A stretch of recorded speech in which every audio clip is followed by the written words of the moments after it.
Hello guys, একটি post দেখলাম, সেই পোস্টের উপর আমি এখন কথা বলবো। দেখা যায় চেঙ্গিস টু আসা খুবই জরুরি। চেঙ্গিসের গল্প শেষ হয়নি, চেঙ্গিসে অনেক টুইস্ট হয়ে গেছে। চেঙ্গিস ড্যানিয়েল দুটো চরিত্রে জিদ্দা ছিল, ওখানে ড্যানিয়েল আসল এডুকেশন চেঙ্গিস রিভিল হয়নি।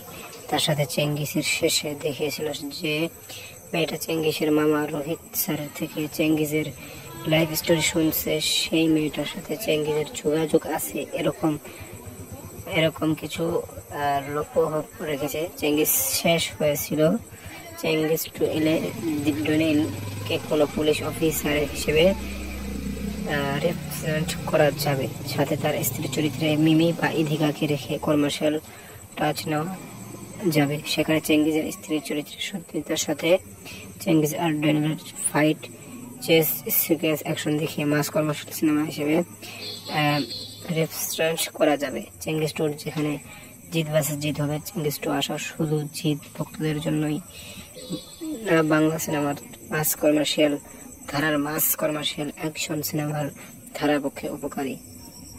তো এরকম তাহলে আমি বুঝলাম না, আপনারা ভালো জানেন। চেঙ্গিস দেখছি তো আমার মনে নাই, একটু ওটা ভুল লেখছিল ছবিটা। থ্যাংক ইউ, ধন্যবাদ।